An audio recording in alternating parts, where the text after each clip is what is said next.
Bismillahirrahmanirrahim. Assalamualaikum warahmatullahi wabarakatuh. Al-Fatihah ila ruhi Sayyidina wa Habibina Syafi'ina Rasulillah Sayyidina Muhammad ibn Abdullah sallallahu alaihi wa ala alihi wa ashabihi wa azwajihi wa dhurriyyatihi Allah ya'ala rijadin fil jannah wa yanfa'una bi asrarihim wa anwarihim wa ulumihim wa nafadihim barakatihim fid dini wa dunya wal akhirah فاجعلنا من حسبهم يرزقنا محبتهم ويتوفنا على ملتهم ويحشرنا في زمرتهم بالعافية والسلامة ثم الفاتحة صاحب الكتاب في سيد بن كعبي ثم على حضرة الوالد الحبيب عبد الله بن محسن العطاس نفعنا الله بهم وبعلومهم لهم الفاتحة. أعوذ بالله من الشيطان الرجيم. بسم الله الرحمن الرحيم. الحمد لله رب العالمين الرحمن الرحيم مالك يوم الدين إياك نعبد وإياك نستعين اهدنا الصراط المستقيم صراط الذين أنعمت عليهم غير المغضوب عليهم ولا الضالين آمين. بسم الله الرحمن الرحيم. نويت تعلما والتعليما والتذكرا والتذكيرا والنفعا والانتفاعا والإفادة والاستفادة والحثا على التمسك بكتاب الله وسنة رسول الله صلى الله عليه وسلم والدعاء إلى الهدى والدلالة على الخير ابتغاء مرضاته وقربه وثوابه وحسن الخاتمة مع اللطف والعافية وصلاح العاقبة. بسم الله الرحمن الرحيم. الحمد لله رب العالمين والصلاة والسلام على أشرف الأنبياء والمرسلين سيدنا وحبيبنا وشفيعنا ومولانا محمد وعلى آله وصحبه أجمعين. أما بعد.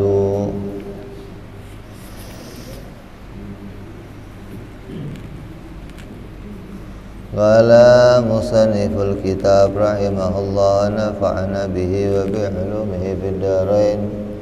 اللهم افتح قلوبنا فتوح العارفين وبحكمتك وانصر علينا برحمتك يا أرحم الراحمين.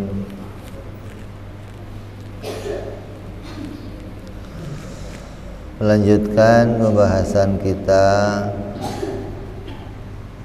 tentang wajibnya mengenal kepada Allah Subhanahu wa ta'ala.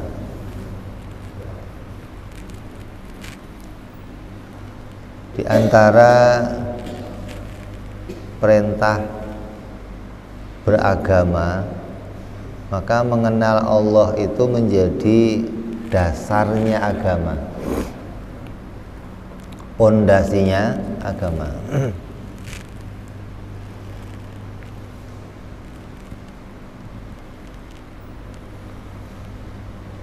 Maka seseorang ketika membangun agama tanpa mengenal kepada Allah, jelas agamanya tidak sah. Sama aja dia tidak membangun agama. Maka di antara perintah-perintahnya Allah, perkara yang paling sulit dikerjakan itu adalah berpikir mengenal Allah. Kalau sholat mah gampang, puasa gampang, haji gampang, sedekah kalau punya duit gampang. Kenapa? Karena barangnya kelihatan, yang mengerjakan fisiknya. Tapi kalau berpikir sesuatu yang sulit. Kenapa? Karena tidak semua orang bisa mengerjakannya. Nggak semua orang bisa sampai memahaminya gitu. Nah, padahal kita ini sebenarnya nggak disuruh berpikir mencari Tuhan, nggak. Mengenal Allah itu sesuatu yang sudah menjadi ketetapannya ulama-ulama salafuna soleh. Zamannya Imam Asy'ari sampai sekarang, apa yang harus dikenal dari Allah itu sudah diputuskan, gitu loh. Tiap orang Islam harus mengenal Allah itu begini, gitu. Kita tinggal disuruh mencocokkan pemikiran kita dengan apa yang diputuskan mereka, gitu doang. Kamu nggak disuruh nyari sendiri, nggak, gitu loh. Keputusan mereka, akal kamu disuruh cocok sama keputusan mereka, gitu loh. Kayak Allah itu tidak bertempat, Allah tidak duduk di atas langit, Allah itu tidak bertangan, Allah tidak bermata, Allah enggak bertelinga. Kamu disuruh mikir yang pikiran kamu harus cocok sama keputusan ini, gitu maksudnya. Walaupun di Al-Quran teks-teksnya menunjukkan innallaha alal arsyistawa. Itu teks Al-Quran tuh. Yadullah fauqa aidihim, tangannya Allah di atas tangan-tangan yang lain. Tapi pemikirannya harus mencocokkan diri dengan apa yang diputuskan oleh para ulama madhab. Kalau saya nggak cocok atau berbeda dengan mereka, gimana, Bib? Berarti pikiran kamu bid'ah, itu maksudnya. Bid'ah itu berarti nggak sesuai dengan yang diputuskan ulama Ahlus Sunnah wal Jamaah, gitu loh. Nah, kalau ada orang mengatakan ya Tuhan mah di atas, hukumnya apa? Hukumnya apa? Bid'ah, gitu. Atau bahasa lainnya, imannya fasik, imannya rusak, nggak sesuai dengan apa yang disepakati oleh para ulama Ahlus Sunnah wal Jamaah. Bisa kamu katakan dia bukan Ahlus Sunnah, gitu. Orang yang mengimani Allah bertangan bukan Ahlus Sunnah, gitu. Orang mengimani Allah di atas bukan Ahlus Sunnah. Orang mengimani Allah itu duduk bukan Ahlus Sunnah, gitu.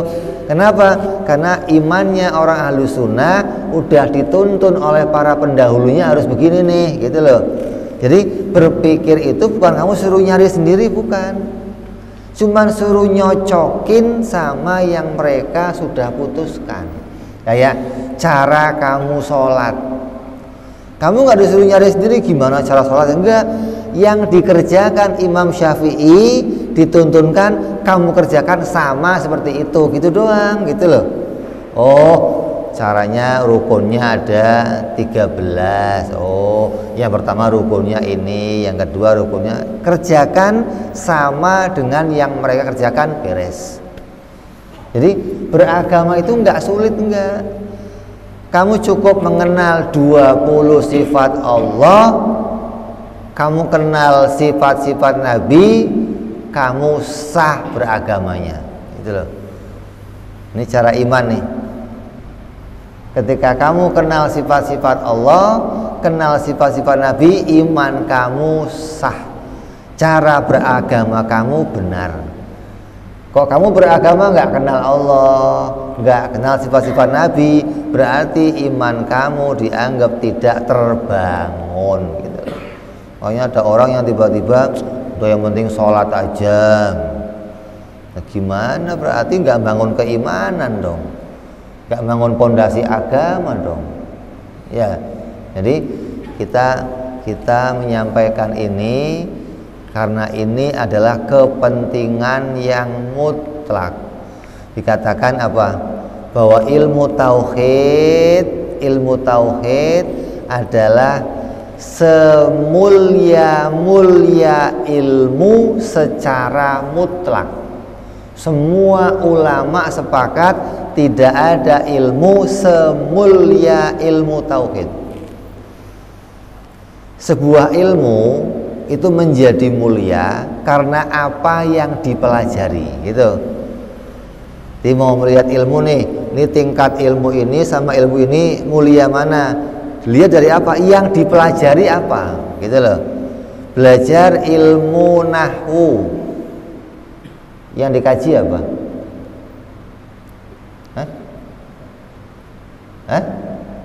Yang dikaji isim, fi'il, huruf. Lah apa mulianya isim, fi'il, huruf? Mengkaji ilmu hadis, yang dikaji apa? Perkataan Nabi dan perbuatan Nabi. Mengkaji ilmu tafsir, yang dikaji apa? Memaknai firman-firman Allah. Lah ngaji ilmu tauhid yang dikaji apa? Zat Allah dan sifat-sifat Allah. Gak ada yang lebih mulia dari itu, gak ada. Gitu loh. Maka ulama sepakat semulia-mulianya ilmu sedunia apapun dia, ilmu tauhid ilmu paling mulia, gitu. Semua ilmu yang lain di bawahnya ilmu tauhid. Dan ini sepakat semua ulama, nggak ada yang beda, nggak ada. Jadi kalau ada orang mengatakan ngapain sih ngaji ilmu tauhid, Wahabi gitu aja. Ngapain sih ngaji ilmu tauhid, Salafi gitu aja. Kok ada orang kok nggak mau dilarang belajar ilmu tauhid, belajar ilmu akidah, maka dia keluar dari pedomannya Ahlus Sunnah wal Jamaah. Karena kalau kamu ditanya nih, cirinya Ahlus Sunnah itu apa? Ciri identik ini pasti Ahlus Sunnah, yang bagaimana? Oh, yang tahlilan bukan. Oh, yang maulidan bukan. Oh, yang manakipan bukan. Yang pakai peci hitam ada NU-nya bukan. Apa? Ahlus Sunnah cirinya yang kenal sifat 20. Ahlus Sunnah pasti, gitu. Gak kenal sifat 20 bukan Ahlus Sunnah wal Jamaah, gitu. Itu ciri atau identifikasi yang mana si Ahlus Sunnah, yang mana yang bukan Ahlus Sunnah, gitu loh. Maka ilmu ini kita pentingkan sebagai apa? Ini pedoman utama kita disebut seorang Ahlus Sunnah wal Jamaah. Jadi Syiah Ahlus Sunnah bukan? Bukan. Wahabi bukan.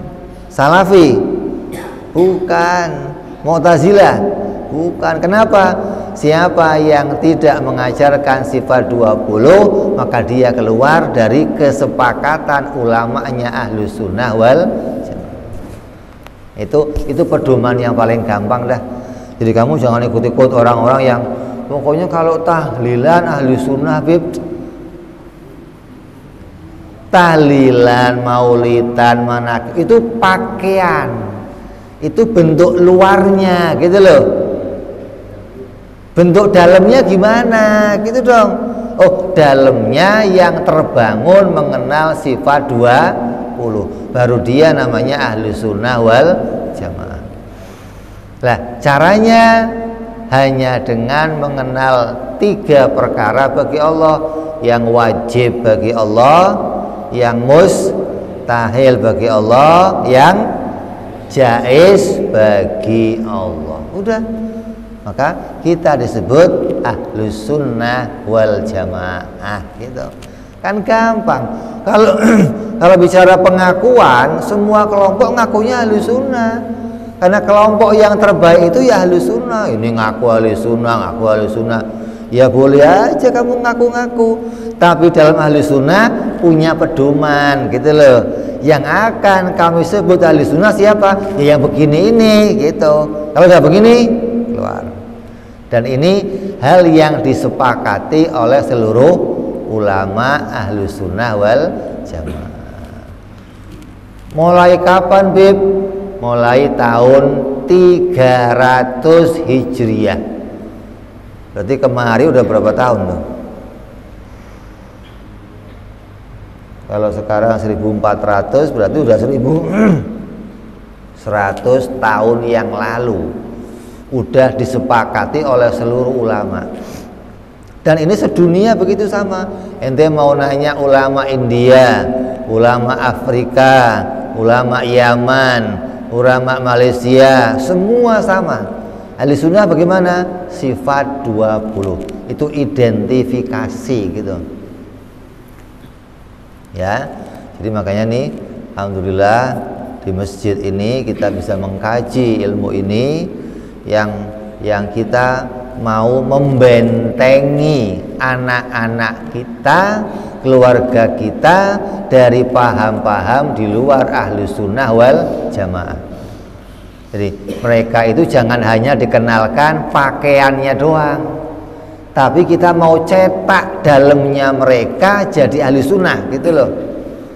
Karena banyak nih yang anak-anak yang ke masjid, ngaji di masjid, maulid di masjid, tahlil di masjid. Begitu mereka keluar, kuliah, kerja, pulang jadi Wahabi, pulang ikut ISIS, pulang jadi teroris. Kenapa?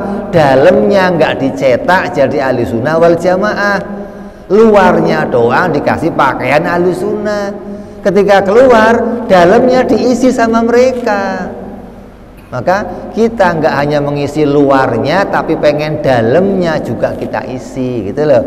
Maka kajian ini kajian yang penting karena untuk mencetak dalamnya diri kita menjadi murni atau asli ahlus sunnah wal jamaah. Ya, kita udah masuk sekarang bulan Rajab. Berarti sebentar lagi apa? Sya'ban, terus Ramadan. Tinggal dikit lagi ngaji kita nih. Libur udah panjang. Ramadan, Syawal, ya Allah. Cepet banget ya. Jadi mudah-mudahan ketika nanti masuk Ramadan kita dijadikan oleh Allah sudah menjadi orang-orang yang punya bekal untuk mendapatkan maghfirah dari Allah Subhanahu wa ta'ala, meraih keberkahan yang banyak dari Allah. Dan kita berharap kita diberikan keberkahan oleh Allah di bulan Rajab, keberkahan di bulan Sya'ban, dan puncaknya keberkahan di bulan Ramadan insya Allah ya. Jadi kita udah mempelajari kemarin dari mulai dalil-dalil, kewajiban udah, tinggal kita masuk ke dalam sifat-sifat Allah yang wajib, sifat yang mustahil, dan yang jaiz. Ya. Sifat yang pertama yang wajib kita ketahui dari sifat-sifatnya Allah adalah Allah itu wajib wujud. Yang pertama harus tahu bahwa Allah itu wajib ada, gitu.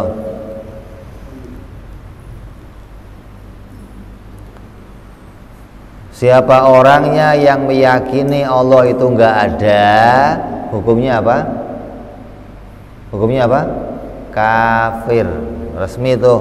Oh, Tuhan mah enggak ada. Hukumnya apa? Kafir. Ini udah menjadi pedoman atau namanya ijma'ul ummat. Jadi ijma itu ada dua. ada ijma'ul umat, ada ijma'ul ulama. Ijma'ul umat itu sesuatu yang diketahui oleh semua umat Islam. Mau orang alimnya, mau orang awamnya, dia akan tahu Tuhan itu Allah. Ya, ada nggak orang Islam yang nggak tahu kalau Allah Tuhan? Ada nggak? Ada orang Islam tapi nggak tahu kalau Tuhannya itu Allah. Ada nggak? Ada? Ya nggak ada. Kalau ada hukumnya apa? Kafir. Gitu. Nabi Muhammad itu Rasul.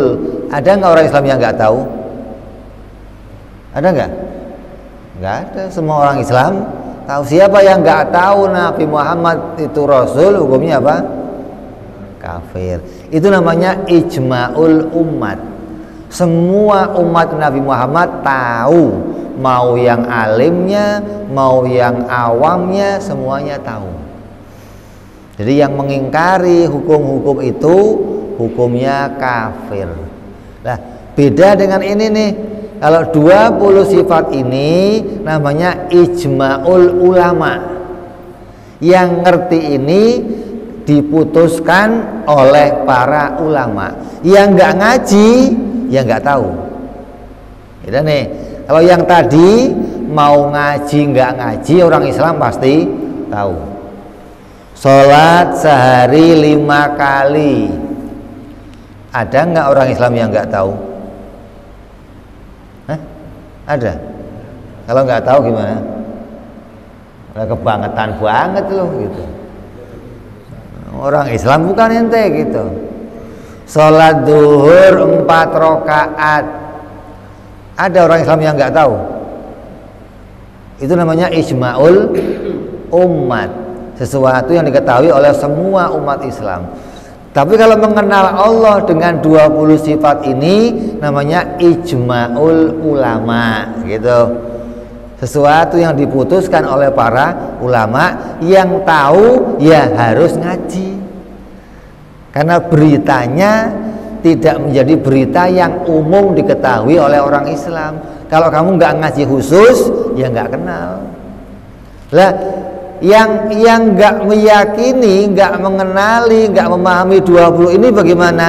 Hukumnya bid'ah. Yang nggak iman Allah wujud, nggak iman Allah kidam, nggak iman Allah baqo, hukumnya imannya fasik, rusak. Kenapa? Karena keluar dari apa yang dituntunkan ulama dalam mengenal kepada Allah Subhanahu wa ta'ala. Allah itu ada. Apa sih artinya ada?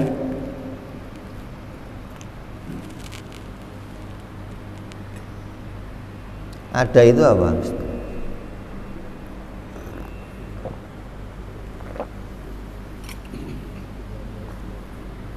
Ada ya ada, Beb. Ada gimana? Ada itu apa? Ada ya ada.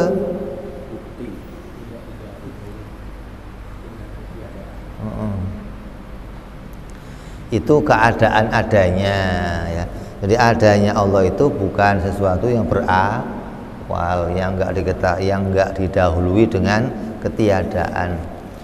Ada yang wajib kita ketahui dari Allah. Allah itu adanya wajib gitu. Adanya Allah itu hukumnya apa? Wajib. Artinya apa wajib? Tidak pernah tiada. Kalau kita ada enggak? Kita ada enggak? Matahari, bulan, hukumnya apa?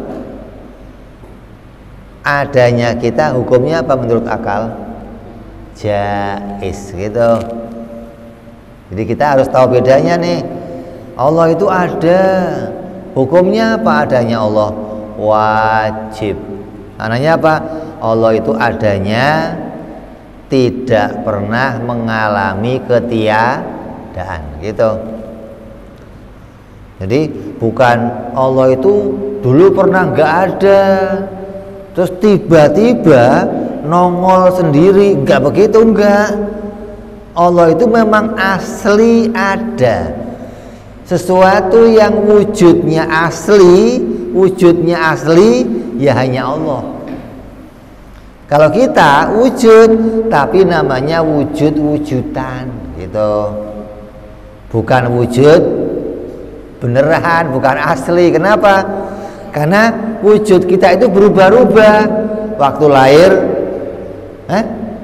bayi, ntar melar gede dikit, ntar jadi anak-anak remaja, ntar dewasa, mulai brengosan. Ya, tadinya bunglon. Ntar mulai brengosan, gede dikit brengosnya hitam, nanti mulai lama-lama brengosnya putih. Jadi wujud kamu yang asli yang mana gitu? Nggak ada yang asli, nggak ada. Ntar mulai tua brengosnya rontok, gigi mulai rontok lagi. Jadi kita ini nggak punya wujud asli, nggak punya gitu loh. Wujudnya berubah. Nah yang wujudnya asli hanya Allah Subhanahu wa ta'ala. Kenapa? Karena wujudnya Allah wujud yang tidak diciptakan gitu. Namanya disebut wajibul wujud. Kalau kita namanya jaizul wujud, wujud yang jaiz. Jaiz itu ada ya boleh, nggak ada juga boleh gitu loh. Ketika adanya juga nggak jelas. Kok nggak jelas? Ya kadang bayi, kadang gede, kadang tua, berubah-ubah nih wujudnya. Kalau kamu ditanya wujud kamu yang asli yang mana? Ya nggak ada yang asli, wujud-wujudan kok asli gimana? Kayak sekarang aja foto KTP kamu nggak ganti-ganti. Kalau dulu KTP-nya ganti, tiap 5 tahun ganti foto, sekarang nggak ganti. Jadi kamu sampai tua nanti KTP-nya itu aja, fotonya nggak ganti-ganti. Orang taunya lu muda melulu kayaknya ini. Padahal udah jenggotan putih semua, KTP masih itu aja fotonya. Jadi wujud yang asli wujud adalah wujudnya Allah Subhanahu wa ta'ala. Ini yang wajib seorang muslim mengenali, yang paling utama dari Allah Subhanahu wa ta'ala gitu.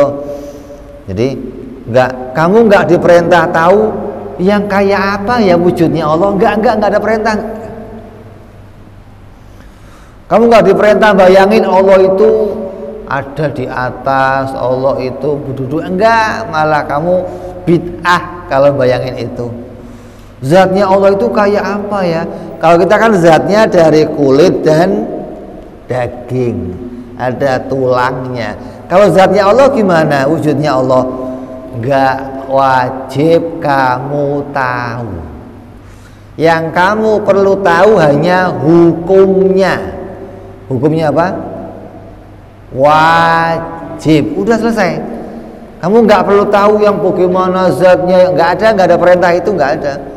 Jadi orang, kamu itu harus tahu hakikat wujudnya Allah, nggak bisa ada orang tahu, nggak bisa. Karena hakikatnya Allah itu nggak terbatas.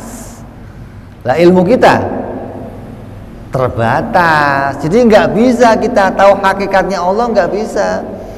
Kita cuma cukup tahu Allah itu hukum adanya wajib. Wajib itu gimana, Beb? Yang wujudnya tidak pernah tiada. Kalau wujud kita jaiz, selesai. Itu kamu nggak diperintah macam-macam, enggak. Enggak ada perintah untuk kenal Allah yang macam-macam, enggak ada.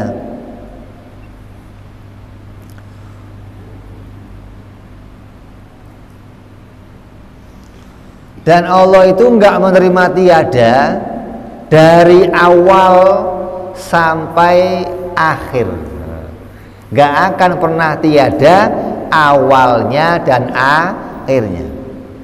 Kalau kita ini awalnya tiada, sekarang jadi ada, nanti kembali jadi tiada, gitu loh. Kalau Allah adanya nggak begitu. Allah itu awalnya ya ada, sekarang ya ada, akhirnya ada, gitu.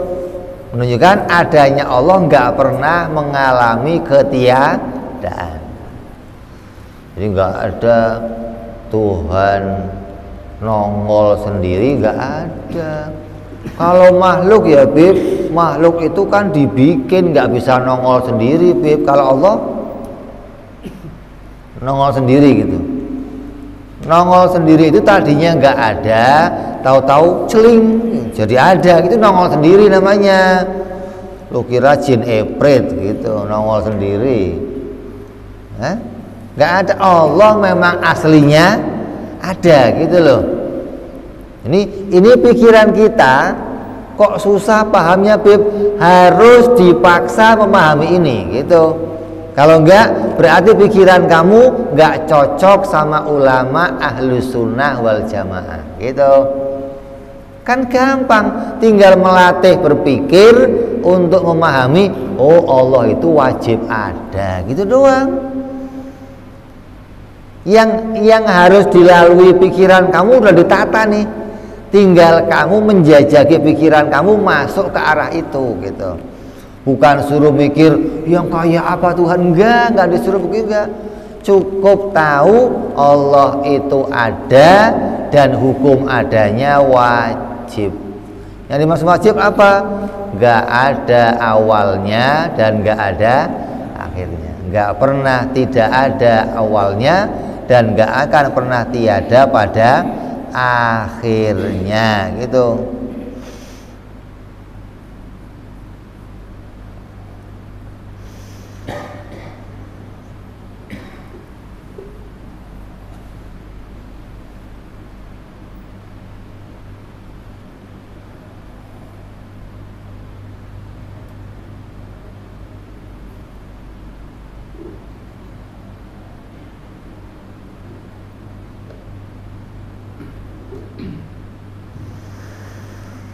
Terus lawannya,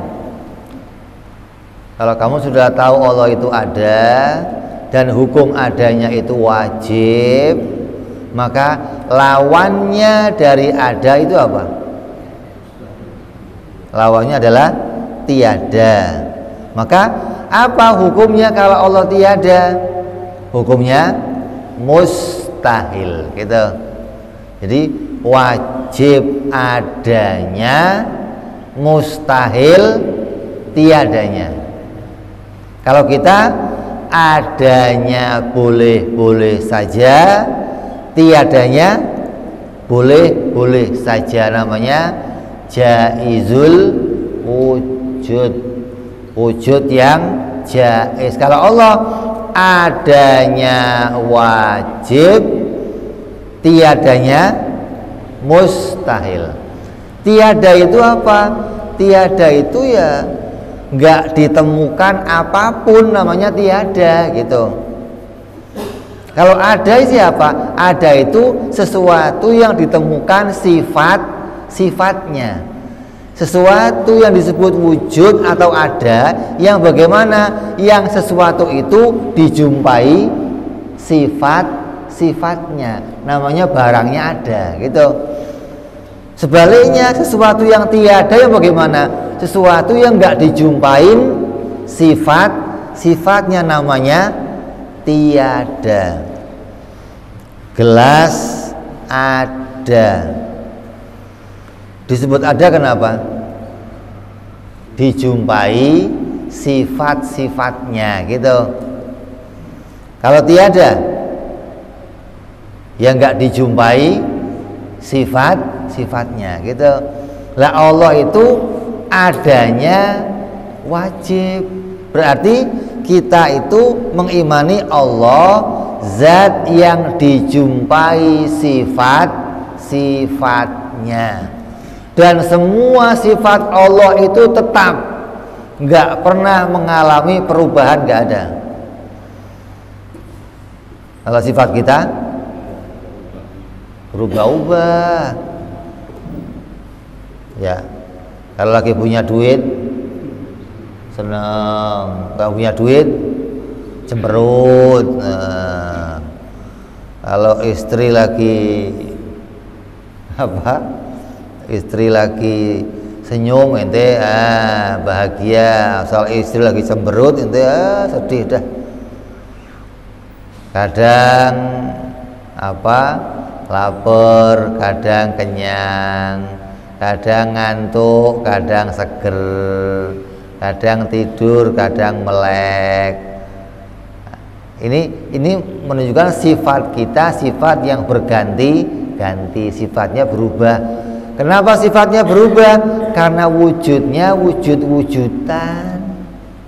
Allah mengganti-ganti wujud kita nih, dari satu keadaan wujud pada keadaan yang lain. Tapi kalau wujudnya Allah, ya nggak berubah-ubah. Wujudnya Allah itu tetap, nggak ada mengalami perubahan, nggak ada mengalami pergantian sifat, nggak ada. Kalau kita bisa mengalami pergantian, gelas ini bisa berubah nggak sifatnya? Bisa, asal kamu senggol jatuh namanya apa? Icah. Kalau pecah ya sifatnya berubah. Kalau Allah tidak mengalami perubahan sifat, maka dikatakan Allah itu mustahil tiada. Wajib bagi Allah bersifat ada.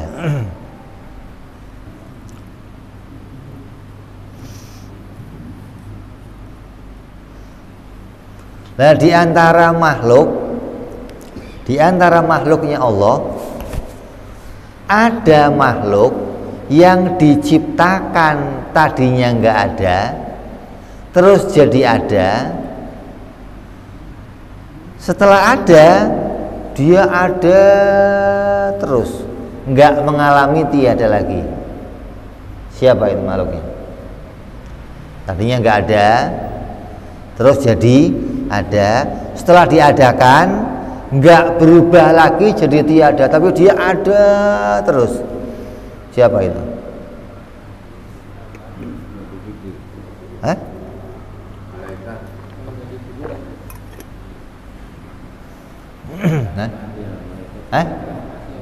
Setelah mati,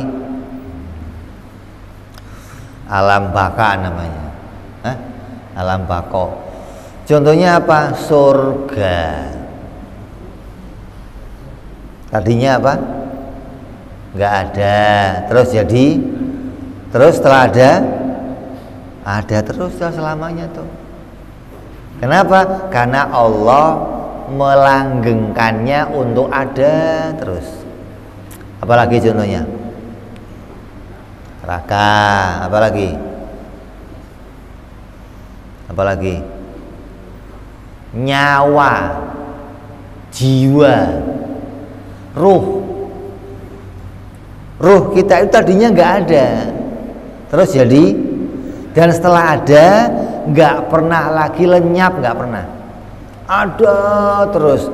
Walaupun jasad kita hancur, ruh kita nggak hancur, tetap ada terus. Berarti manusia itu aslinya jiwa itu, gitu loh. Adapun wujud ini cangkang. Ya, ini hanya kalau orang sekarang ngomongnya apa? Avatar, wadahnya. Lah aslinya apa? Ya jiwa kamu itu, yang nanti setelah kamu itu mati, jiwanya dipindahkan Allah ke tempat yang asalnya, jasadnya hancur di dalam kuburan. Tapi jiwa kamu, ruh kamu nggak akan hancur. Kalau ruh kamu di dunia kok bener, maka ketika dipindahkan dapat nikmat terus. Ketika jiwa kamu kok di dunia nggak bener, ketika dipindahkan dapat siksa terus. Sampai nanti hari kiamat Allah bikinkan kita cangkang yang baru gitu. Wadah yang baru. Terus casing yang baru tuh. Kalau casing yang sekarang gampang rusak, gampang sakit, gampang terluka. Tapi casing yang nanti di akhirat nggak pernah rusak lagi casingnya. Casing yang abadi gitu loh, sesuai dengan jiwanya. Kalau casing yang sekarang, ya ini yang tua melewat begini, tuanya mudanya kenceng, tuanya casingnya udah dorong aja rubuh. Ini udah ganti casing nih. Makanya orang itu kadang apa? Dia lupa dirinya tua. Kenapa? Karena jiwa itu nggak pernah merasa tua, nggak pernah. Makanya ada orang disebut tua-tua keladi, ada makin tua. Karena jiwanya merasa muda terus gitu loh. Karena jiwa itu tetap. Kalau cangkang fisik casing berubah. Orang udah jalan aja batuk-batuk, kalau jalan dituntun, asal ada yang bening-bening masih nengok aja. Itu jiwanya itu gitu loh. Karena jiwa itu masih perasaannya muda terus. Ada kakek-kakek 90 tahun kok ditawarin sama gadis 20 tahun, mau nggak kira-kira? Mencicil, mau. Kayak mbok ya inget kayak itu casing udah.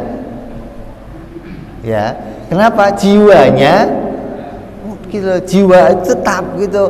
Tadinya pernah nggak ada, Allah ciptakan jiwa kita, dan jiwa itu terus nanti nggak pernah hancur tuh. Nah, yang rusak itu fisik kita, namanya mengalami ketiadaan. Lah, Allah mustahil tiada. Allah itu nggak akan pernah mengalami ketiadaan. Maka hukumnya adanya itu wajib, tiadanya hukumnya mustahil. Kan gampang kenal Allah. Wong cuman kenal adanya wajib, tiadanya mustahil. Selesai. Udah kamu nggak disuruh tahu lagi yang macam-macam tentang Allah, nggak ada. Nanti di akhirat ada masanya seorang hamba akan diperjumpakan dengan Allah. Maknanya apa? Yang dimaksud berjumpa dengan Allah itu maksudnya kamu akan ditambahkan pengetahuan kamu tentang Allah. Di dunia kamu hanya bisa mengenal 20 sifat Allah. Sedangkan sifat Allah itu enggak terbatas. Nanti di akhirat setiap hamba akan ditambahkan mengenal Allah. Dengan apa? Berjumpa Allah. Tiap berjumpa tambah kenal, tiap berjumpa tambah kenal, tiap jumpa hingga manusia di akhirat nanti di surga rindu untuk berjumpa dengan Allah. Kenapa? Setiap berjumpa dia tambah kenal Allah. Nah, orang yang di hatinya itu mendapatkan tambahnya pengetahuan, maka orang yang normal itu mendapatkan kenikmatan. Nikmat yang paling hebat di antara yang diberikan Allah itu apa? Ilmu. Orang kaya, raja-raja itu punya banyak harta, tahta, harta, apalagi wanita, tahu cepat ya, begitu-begitu. Itu dimiliki oleh para raja, tapi dia nggak punya ilmu pengetahuan. Yang punya ilmu itu ulama. Kata para orang-orang bijak apa? Andai para raja tahu nikmatnya punya ilmu, maka harta mereka akan ditukar dengan ilmu. Makanya di akhirat nanti dikatakan di Quran apa? Seorang hamba akan dimasukkan surga dan diberikan tambahan. Masuk surga udah enak dan diberikan tambahan. Tambahannya apa? Melihat Allah. Dengan melihat Allah tambah ilmu pengetahuan kita, tambah tahu tentang Allah, tambah kenal Allah. Ini kenikmatan yang luar biasa bagi orang-orang ahli surga. Gitu. Di surga itu kamu enak semua, tapi yang lebih enak ketika kamu bisa berjumpa dengan Allah Subhanahu wa ta'ala. Gitu loh. Jadi namanya ziyadatul khair, tambahnya kebaikan yang diberikan oleh Allah di dalam surga. Di dunia cukup kita hanya bisa kenal 20 sifat Allah. Nggak bisa lebih, nggak bisa. Kenapa? Terbatasnya akal kita, terbatasnya kemampuan kita, terbatasnya yang diberikan oleh Allah. Tapi di akhirat nanti Allah akan tambahkan pengetahuan untuk mengenal kepada Allah Subhanahu wa ta'ala. Mudah-mudahan kita semua bisa menjadi hamba-hamba yang kebagian senantiasa bisa melihat Allah dan jumpa dengan Allah Subhanahu wa ta'ala. Yang bisa jumpa siapa, Bib? Ya yang rindu. Kamu rindu sama surga, rindu sama Ka'bah aja dah. Kamu rindu sama Ka'bah, ketika dibawa ke Mekah lihat Ka'bah, rasanya ya Allah. Tapi kalau nggak rindu lihat Ka'bah, oh ini toh kotak-kotak, begitu dah. Nggak ada rasanya, nggak ada. Kenapa? Nggak punya kerinduan. Maka lah orang yang rindu siapa, Bib? Yang mengenal Allah, kenal kebaikannya, kenal kedermawanannya, kenal kasih sayangnya, maka dia akan punya kerinduan untuk jumpa dengan Allah Subhanahu wa ta'ala. Yang nggak kenal Allah, alah boro-boro mau rindu, kenal aja kagak, mau rindu bagaimana? Maka dengan belajar ini kita berharap dalam diri kita ada pengetahuan. Dengan tahu kita berharap akan muncul rasa cinta dan rasa rindu kepada Allah Subhanahu wa ta'ala. Insya Allah, mudah-mudahan demikian ya. Coba barangkali ada yang mau bertanya dari sifat Allah Subhanahu wa ta'ala. Silakan.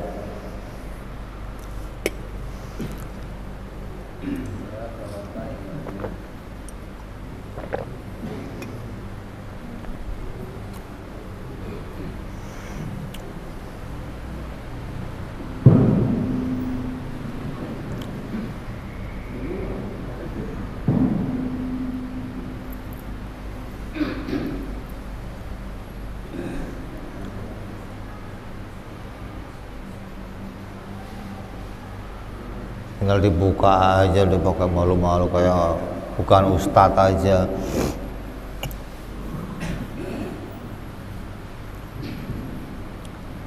Assalamualaikum warahmatullahi wabarakatuh.